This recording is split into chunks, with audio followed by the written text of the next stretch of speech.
Hello guys, welcome back to my channel JK Study Junction and this is Jatin Balotra. Guys अक्सर हमारे दिमाग में ये चीज़ चलती रहती है कि कैसे हम सिविल सर्विसेज के लिए प्रिपेयर कर सकें।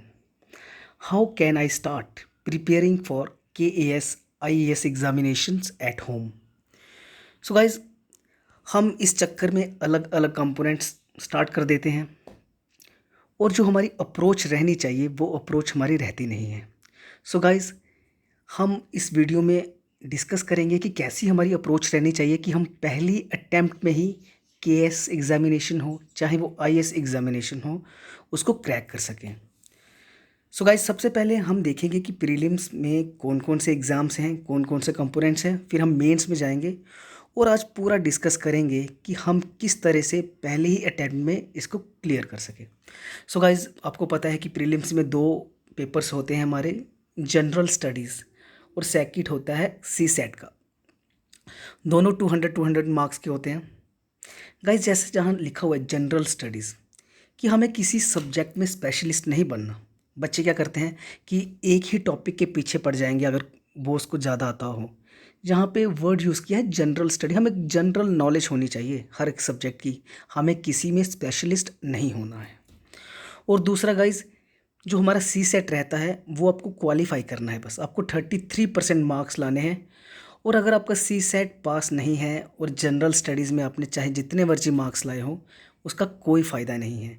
इट मीन्स CSAT जो है वो इक्वली इम्पॉर्टेंट है as general studies. So guys हम सिलेबस देखते हैं। मैं आपको बताऊंगा कि आपकी अप्रोच कैसे होनी चाहिए। गाइज आप एक काम करना, जितना भी सिलेबस रहता है प्री का या हमारा मेंस का, आप उसके टॉपिक्स पहले लिख लें और हर एक टॉपिक के रिलेटेड 3 से 4 लाइनें आपने लिखनी ही हैं। जैसे यहाँ पे फर्स्ट टॉपिक क्या है, current events of national and international importance. तो गाइज़ इसके लिए आप करंट अफेयर्स देख सकते हैं और हम डेली करंट अफेयर्स की वीडियोस डालते हैं। और गाइज़ आपको क्या करना है, जैसे ये प्री का सिलेबस है जनरल स्टडीज़ का, तो करंट के लिए आपने 2-3 लाइनें रोज़ लिखनी है। दूसरा जो हिस्ट्री है इंडिया और नेशनल मूवमेंट की, तो आपको क्या करना है कि सिलेबस के आगे ही 5-6 लाइनें जो इम्पॉर्टेंट है। हिस्ट्री कैसे कैसे स्टार्ट हुआ, नेशनल मूवमेंट में कौन कौन थे, कौन कौन सी मूवमेंट चली। अब जैसे नेक्स्ट है Indian and world geography, physical social economic geography of India and the world. तो हमें क्या करना है, इस टॉपिक के आगे भी चाहे आप सब टॉपिक ही लिख लो, आपको एक आइडिया हो जाता है कि इस टॉपिक के अंदर कौन कौन से सब टॉपिक्स हैं। जैसे आगे है इंडियन पॉलिटी एंड गवर्नेंस, तो आप इंडियन पॉलिटी के रिलेटेड फंडामेंटल राइट्स लिख सकते हैं। गवर्नेंस, कॉन्स्टिट्यूशन के बारे में ज़्यादा नहीं लिखना, जैसे कॉन्स्टिट्यूशन हमने कैसे बनाया था, ड्राफ्ट लाया गया था। गाइस MN रॉय थे जिन्होंने फर्स्ट टाइम इंडिया में कॉन्स्टिट्यूशन की बात करी थी, तो अब 2-3 लाइनें इसके बारे में लिख लें। जैसे इकोनॉमी है, इन्फ्लेशन क्या है, डिफ्लेशन क्या है, तो जनरल स्टडीज़ ऑफ इन्वायरमेंट। तो आपको क्या करना है, आपको एक फ़्लो चार्ट बनाना है पूरे सिलेबस का, ठीक है। फ़्लो चार्ट बना लेना है और हर एक टॉपिक के नीचे उसकी 5-6 लाइनें लिख लेनी है, आपको एक आइडिया हो जाए कि इस टॉपिक में है क्या। तो गाइज़ अगर आप सिलेबस को इस तरीके से पढ़ना स्टार्ट कर दोगे ना, तो आपको ये काफ़ी चीज़ें काम आने वाली हैं। और गाइज़ नेक्स्ट जो हमारा सेकंड एग्ज़ाम रहता है डैट इज़ CSAT, उसमें आपको कंप्रिहेंसिव है, स्किल्स है, जनरल मेंटल एबिलिटी है। तो ये सारे आपके इसमें टॉपिक्स रहते हैं। एक चीज़ मैं आपको बता दूं, CSAT में जो सब्जेक्ट आपका कमज़ोर है ना गाइज़, लोग क्या करते हैं कि जो सब्जेक्ट कमज़ोर है उसमें ज़्यादा ध्यान देना स्टार्ट कर देते हैं। गाइज़ इसकी वजह से आपका जो स्ट्रॉन्ग वाला है वो भी आपका वीक होना स्टार्ट हो जाता है। आपको इसमें बस 33% मार्क्स लाने हैं और उसकी वजह से क्या होता है कि आप जब वीक वाले पे ज़्यादा ध्यान देते हैं तो आपके बाकी पोर्शन रह जाता है। तो आप एक काम करो, अगर आपका CSAT ज़्यादा स्ट्रॉन्ग है तो CSAT में ही इतने क्वेश्चन करने की कोशिश करो कि आपका जो एग्ज़ाम है यहाँ से क्लियर हो जाए। सो गाइज़ ये आपकी अप्रोच रहनी चाहिए। तो गाइज़ इतना सा ही सिलेबस है प्री का, और जितने भी इसके अंदर सब टॉपिक्स हैं ये काफ़ी इंपॉर्टेंट है और यही आपके मेंस में आगे इलेबोरेट करके आने वाले हैं। सो गाइज़, आप सिलेबस को लिखो और सिलेबस के सब टॉपिक्स लिख दो, तो आपको एक पता चल जाएगा कि आपकी अप्रोच क्या रहने वाली है। हम क्या करते हैं, हिस्ट्री उठा ली, हिस्ट्री के कुछ टॉपिक्स पढ़ लिए, हमें पता ही नहीं रहता कि सिलेबस में है क्या। तो पहले सिलेबस को देखो। सो गाइज़, अभी हम मेंस का देख लेते हैं। गाइज़, आपको मेंस में एक ऐसी लैंग्वेज सेलेक्ट करनी पड़ेगी जो हमारे 8th schedule of the constitution में एडेड है। गाइज़, कॉन्स्टिट्यूशन का जो 8th शेड्यूल है उसमें 22 लैंग्वेज एडेड है जिसको रिकॉग्नाइज करा गया है। और गाइज़, उसमें डोगरी एंड कश्मीरी भी है। इंडिया में लगभग 1600 से ज़्यादा लैंग्वेज बोली जाती हैं और 22 ही ऐसी लैंग्वेज है जिसको हमने 8th शेड्यूल में डाला है। सो आपको कम से कम एक लैंग्वेज इनमें से आनी चाहिए। और गाइज़, जो पेपर बी होगा वो इंग्लिश का होगा। अब देख लेते हैं कि हमारा पेपर्स कैसे होते हैं। गाइज़, पहला पेपर तो हमारा ऐसे का होगा 250 मार्क्स का। और गाइज़, जो दूसरा पेपर है वो उसमें जो सब्जेक्ट आने वाले हैं वो आने वाले Indian heritage, culture, history, geography of the world and society. So guys, ये अलग अलग कंपोनेंट्स हैं, ये अलग अलग सब्जेक्ट हैं। जो जनरल स्टडीज़ का पेपर 1 है उसमें 3 से 4 सब्जेक्ट मिलके एक पेपर बनाते हैं। हिस्ट्री भी है, जियोग्राफी भी है, हेरिटेज एंड कल्चर भी है। सो गाइज़, आपको क्या करना है, जनरल स्टडीज़ 1 का जैसे यहाँ पे फर्स्ट टॉपिक है Indian heritage and culture. Guys, सबसे पहले आप क्या करो, जितने भी जम्मू कश्मीर में हेरिटेज साइट्स हैं, हमारा कल्चर क्या है उसकी लिस्ट बना लो, इसी के आगे लिख दो। नेक्स्ट, हिस्ट्री क्या है, स्टार्ट कर दो एंशियंट टाइम से कि कैसे इंडस वैली सिविलाइजेशन थी। कुछ आपने एक्स्ट्रा नहीं लिखना, पहले मैं आपको बता रहा हूँ कि आपकी अप्रोच होनी कैसे चाहिए। लिख दो कि वहाँ पे कि इंडस वैली सिविलाइजेशन थी, फिर हमारे पास वेदास आए, बुद्धिज़्म कैसे आया, जैनिज़्म कैसे आया, कैसे गुप्ता पीरियड आया, कैसे इस्लाम आया 7th सेंचुरी में, कैसे सिखिज़्म आया, ब्रिटिश इरा आया। सो गाइज़, इन सब के बारे में 2-2 लाइनें लिख दो, आपको एक अप्रोच पता चल जाएगी कि आपका हिस्ट्री कैसे जाने वाला है। उसके बाद जियोग्राफी का लिख दो कि जियोग्राफी कैसे अर्थ स्टार्ट होती है, कैसे वॉल्केनोज़ हैं, कैसे अर्थक्वेक्स हैं, कैसे हमारी प्रेशर बेल्ट्स हैं। तो ये आपका एक एक पेज में सिलेबस आ जाएगा। वैसे ही आपको सोसाइटी के बारे में लिखना है। सो गाइज, जैसे जो हमारा पेपर 3 है जनरल स्टडीज़, उसमें गवर्नेंस आता है, कॉन्स्टिट्यूशन आता है, polity, social justice and international relations. Guys, governance एक अलग सब्जेक्ट है, कॉन्स्टिट्यूशन पॉलिटी एक ही सब्जेक्ट में आता है, सोशल जस्टिस भी एक अलग सब्जेक्ट है और इंटरनेशनल रिलेशन भी अलग सब्जेक्ट है। आपको क्या करना है, गवर्नेंस लिख लेना है, उसके बाद में उसके टॉपिक्स लिखना स्टार्ट कर देने हैं कि कैसे गवर्नेंस होनी चाहिए, करप्शन नहीं होनी चाहिए, गवर्नमेंट की क्या क्या पॉलिसीज़ रहती हैं, गवर्नमेंट, ब्यूरोक्रेसी और सिटीज़न का क्या रिलेशन रहता है, क्या ये डायरेक्ट है, इनडायरेक्ट है। तो ऐसी चीज़ें लिखने से आपको आइडिया मिल जाएगा पूरे गवर्नेंस सब्जेक्ट का।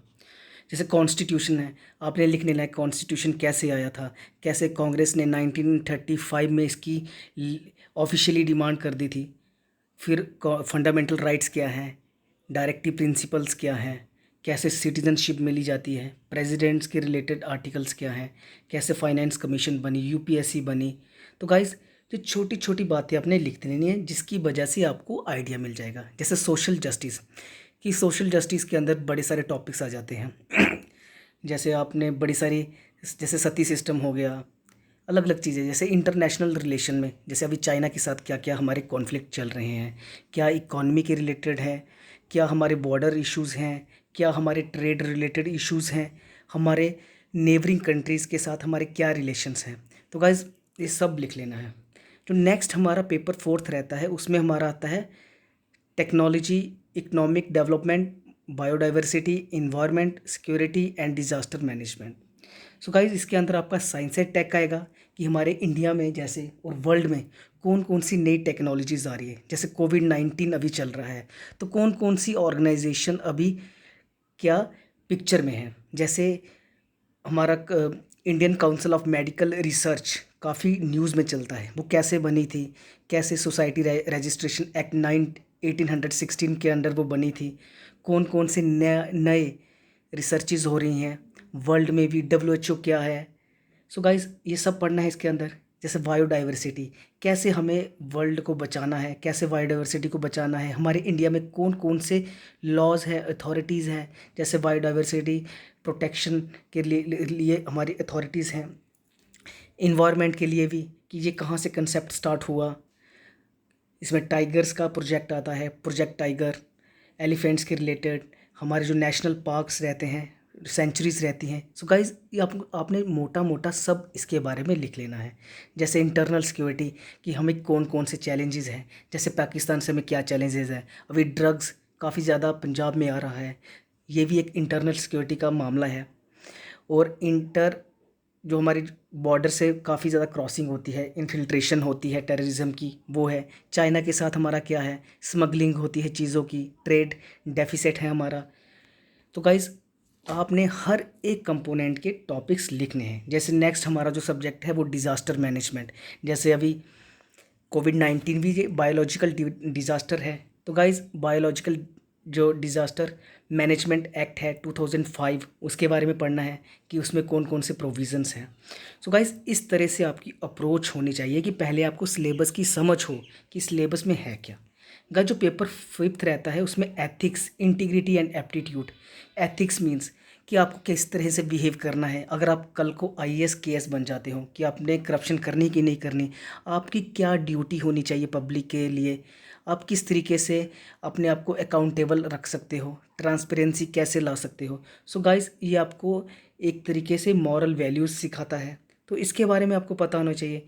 गाइस नेक्स्ट तो आपका ऑप्शनल पेपर होता है और पर्सनैलिटी टेस्ट लास्ट में। सो गाइज आपकी अप्रोच ये होनी चाहिए कि आप एक काम करो, एक काफ़ी बड़ा सा चार्ट ले लो, उसमें सिलेबस लिखो और सिलेबस के आगे सब टॉपिक लिखो और उसको 3 से 4 दिन लगातार पढ़ो। तो गाइज आपको पूरा सिलेबस समझ आ जाएगा और आपको पूरी अप्रोच समझ आ जाएगी।